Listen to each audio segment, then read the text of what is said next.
తర్వాత కవిత అవుతుంది, లేకుంటే కేటీఆర్ కొడుకు అవుతాడు, లేకుంటే మళ్ళా కవిత కొడుకు అవుతాడు, లేదా హరీష్ రావు కొడుకు అవుతాడు. కానీ బయటోడు సామాన్యుడు అవుతుందా? భారతీయ జనతా పార్టీ అట్లా ఉండదు. ఒక సామాన్య కార్యకర్త కూడా సీఎం అవుతాడు, సామాన్య కార్యకర్త కూడా ఖచ్చితంగా వద్దన్నా అవునన్నా పార్టీ ప్రెసిడెంట్ అయ్యి చూపించినటువంటి దాఖలాలు అనేకం ఉన్నాయి. వాళ్ళ పార్టీకి భారతీయ జనతా పార్టీకి చాలా వ్యత్యాసం ఉంది.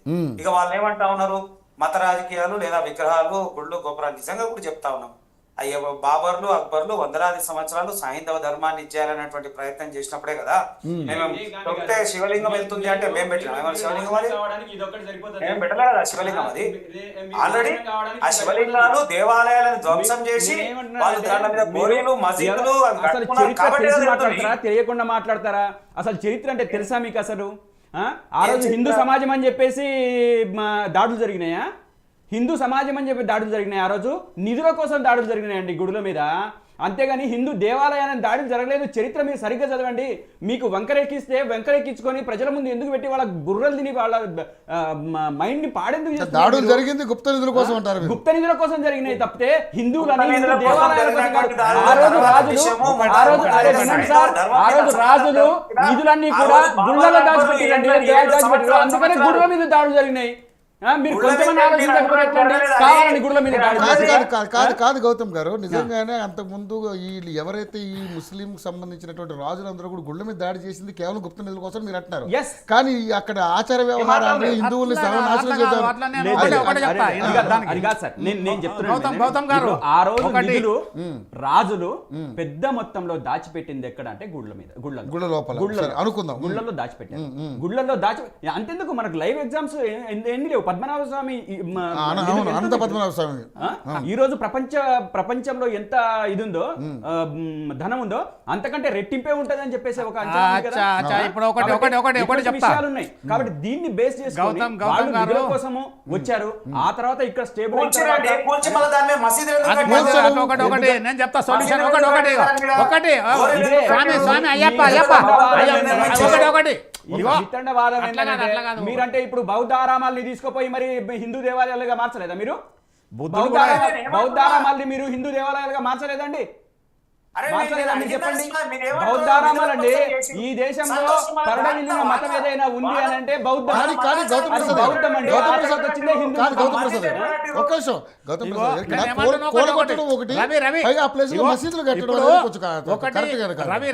కాదు, అంతకంటే దారుణం. బౌద్ధారామాల్ని కూలగొట్టి ఆ విగ్రహాల్ని ధ్వంసం చేసి అక్కడ అసలు ఆనవాళ్లు లేకుండా చేసి హిందూ దేవాలయాల్ని ప్రతిష్ఠించిన వాళ్ళు వీళ్ళు మసీదుల గురించి మాట్లాడితే ఎట్లా సార్?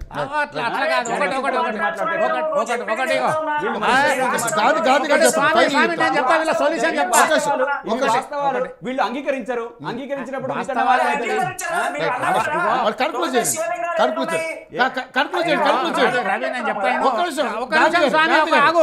ఒకటి వాళ్ళు డబ్బు ఆశకు వచ్చారు రవి, 100% డబ్బు కోసం వచ్చి దోపరికానికి వచ్చారు. అలెగ్జాండర్ దండయాత్ర కాడ మొదలు పెడితే వచ్చినాక మన గౌతమ్ చెప్పినట్టు ఏదైతే ఉందో వాళ్ళు ధనానికే కాదు, ఔరంగజేబు ఎన్యాగా ఇసాలు చేసిండు. మొత్తం సిక్కు గురువులను ఏదైతే ఉందో ఆ ఊచకోత కోసిండు. నలంద యూనివర్సిటీ ఏదైతే ఉందో మన తగులబెట్టింది వాళ్ళు, కాశీ విశ్వేశ్వర ఆలయం విధ్వంసం చేసింది వాళ్ళు. అంతెందుకంటే ఈ పక్కన ఉన్నటువంటి మన జోగులాంబ దేవాలయాలు ఉన్నాయి. అయితే ఏంది ఔరంగజేబు చేసిన విధ్వంసానికి మతద్రోహ ఏదైతే ఉందో దానికి ఏదైతే ఉందో తర్వాత ఎవరు పాపము రాణి అహల్యాబాయి హోల్కరు, ఎవరు ఇందోర్ మహారాణి, ఆమెనే 29 ప్రదేశాలలో టెంపుల్ రిస్టోర్ చేసింది, కాశీని కట్టించింది ఆమెనే. మళ్ళా మొన్న కరోనాలో యోగి ఆదిత్యనాథ్ దాన్ని రిస్టోర్ చేసింది తప్ప వాళ్ళు వచ్చారు. హిందూ మతం మీద మొత్తం భయంకరమైన దాడులు జరిగినాయి. అదొకటి. ఇవాళ హిందూ మతం అనేది ఇలా కాదు, ఎప్పుడో వెనకడ ముందట నిన్నాక మొన్న పాకిస్తాన్లో కూడా సాంస్క్రిట్ దాని మీద శాసనాలు వెళ్ళినాయి. ఇక్కడ ఏదైతే ఉందో అది అజంతా ఎల్లోరా కేవ్స్ ఎప్పటివి ఉన్నాయి, కైలాస్ టెంపుల్ ఎప్పుడు కట్టారు, తర్వాత ఏది చెన్నకేశ్వర స్వామి ఎక్కడ సాంస్కృతిక ప్రాచీనమైతే సంస్కృతము ప్రాచీనమైతే ఈరోజు సామాన్య జనానికి పండితుడి దగ్గర నుంచి పామరుడి దాకా ఎందుకు లేదండి? అంటే ఎందుకు లేదండి? ఎందుకు మీరు అన్నది కరెక్ట్ అది వీళ్ళు చెప్పే ఇంకొకటి జనానికి మైండ్ ని డైవర్ట్ చేసి వాళ్ళ మత కోణం నుంచి పోతే మత శిక్షణ ద్వారానే వాళ్ళు రాజకీయం చేస్తున్నారు.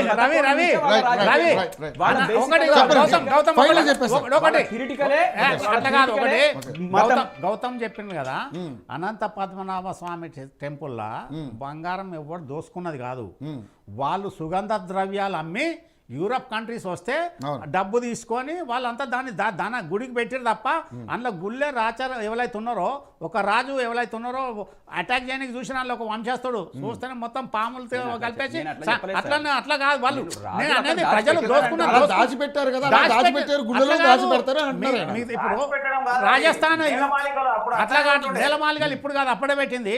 ఇప్పుడు నేను ఏమంటున్నా అట్లా కాదు నేను ఏమంటున్నా ఒకటి రవి, అనంత పద్మనాభ స్వామి టెంపుల్కు మిగతా టెంపుల్లకు రాజరికాలకు చాలా తేడా ఉంది. అనంత పద్మనాభ స్వామి టెంపుల్లా వాళ్ళు ఎవరు ట్రావెంకోర్ రాజుల వంశస్థులు ఇప్పటి కూడా వాళ్ళు అరికాలు ఇసుక కాడికెళ్ళి గుళ్ళే దులిపిపోతారు. వాళ్ళు ఒకరోజు గుడికి రాకపోతే 150 రూపాయలు పెనాల్టీ కడతారు. వాళ్ళు మొత్తం ఏదైతే ఉందో సుగంధ ద్రవ్యాలు యాలకులు ఇలాచీలు దాల్చిన చెక్క ఇవన్నీ పోక పచ్చలు అన్ని యూరప్ కంట్రీస్కి అమ్మి ఓన్లీ డబ్బే తీసుకున్నారు. వాళ్ళు కరెన్సీ ఎక్స్చేంజ్ లేదు కదా, గోల్డ్ తీసుకున్నారు. గోల్డ్ రిజర్వ్స్ అది వాళ్ళు ఎవరు లేదు, దాన్ని బ్రిటిష్ అది నాగబంధనంతోనే ఏదైతే ఉందో, నాగబంధనం ఎట్లా చేస్తారు తెలుసా మీకు? నాగబంధనం అది వాస్తవంగా ఎందుకుంటాయి తెలుసా? చాలా మందికి తెలియదు. నాగబంధం ఎందుకు చేస్తారు అంటే దాంట్లో ఇంకోటి పోవద్దన్నది, ఆడ గుంత తవ్వి అందులో బెల్లం పోసి ఇసుక పోసి పాములు వేసి ఇది చేస్తారు మొత్తం. అందులోనే తింటాయి, అందులోనే పడతాయి, అందులోనే పోతాయి. అవి సజీవంగా ఉంటాయి. అవి ఇప్పటికి కూడా వంశాలు వస్తుంటాయి పోతుంటాయి. ఆ నాగబంధం ఎందుకు తీయలేదు? దాన్ని తీయాలన్నప్పుడు ఏం చేస్తారు తెలుసా? దాన్ని మళ్ళీ పక్కకి ఇంకొక గుంత తవ్వి అందులోంచే మొత్తం ఇలా ఫ్లషింగ్ అయిన తర్వాత అప్పుడు తీస్తారు. అది నాగబంధం అనేది చాలా భయంకరమైన సిచ్యువేషన్. మిగతా గుళ్ళు గోపురాలు సౌత్ ఇండియాలో గుళ్ళు ఎందుకున్నాయి, మొత్తం తమిళనాడులో ఎందుకున్నాయి? తిరుపతిలో ఉన్న ధనం అంతా ఎక్కడిది?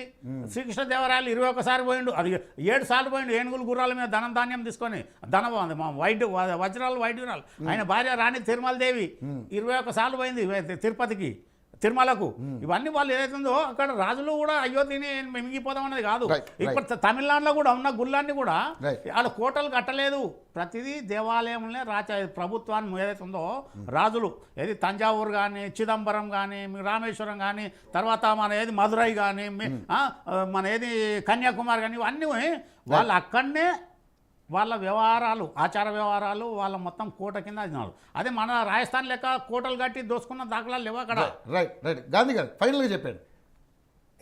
మేమేమంటున్నామంటే భారతీయ జనతా పార్టీ యొక్క విషయాన్ని ఈ రోజు మనం మీడియా వరకు మాట్లాడి ఎవరైతే బాగుంటుంది అనేటువంటి చర్చ వచ్చినప్పుడు నిజంగా కూడా ఆ చర్చ వచ్చిందంటేనే భారతీయ జనతా పార్టీ ఉనికిని బలంగా ఈ రాష్ట్రంలో పోతుందని అర్థమైంది.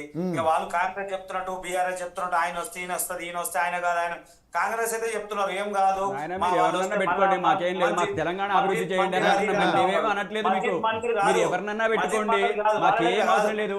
తెలంగాణ ప్రజలకు ఆకాంక్ష ఉంది, ఇప్పుడు వాళ్ళకు ప్రాతినిధ్యం పెరిగిందా లేదా మీరు వినండి. ఇట్లా మాట్లాడుతున్నారు ప్రేమ్ గారు.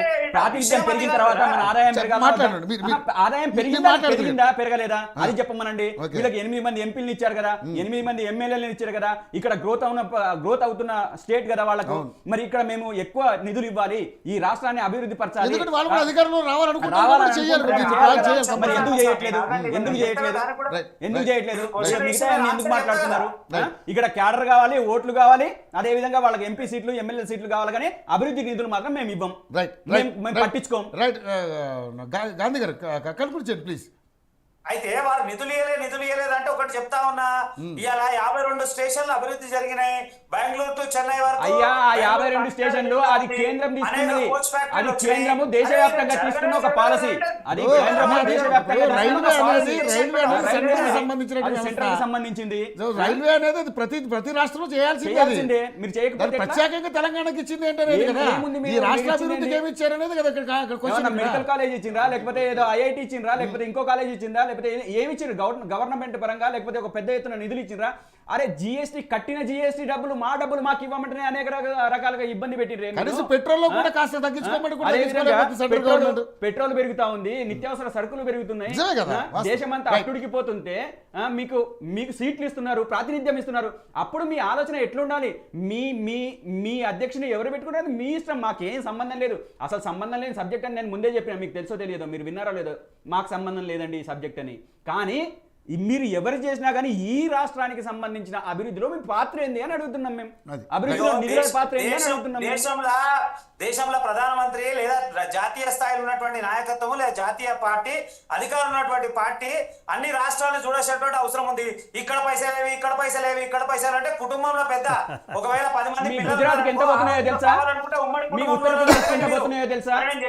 మీ గుజరాత్ కాదు, మీ గుజరాత్ ఎంత పోతున్నాయి కాదు సార్, ఇప్పుడు రాష్ట్రాలకు పోతున్నాయి అని చెప్పేసి గుజరాత్ ఎంత బడ్జెట్ కేటాయించారో చెప్పమనండి, ఉత్తరప్రదేశ్ ఎంత కేటాయించారో చెప్పమనండి. ఆ అపవాదం తొలగించుకోవడం కానీ ప్రయత్నాలు చేస్తున్నారు. అందుకని ఇప్పుడు అలాగా వాళ్ళు బడ్జెట్ పెట్టేటప్పుడు మరి తెలంగాణ కేటాయించిన బడ్జెట్ ఎంత, వాళ్ళు ఇస్తున్నది ఎంత, ఇక్కడ అభివృద్ధిలో వాళ్ళ పాత్ర ఎంత, అది కూడా నిధులు ఎంత, ఇవి కీలకమైనవి.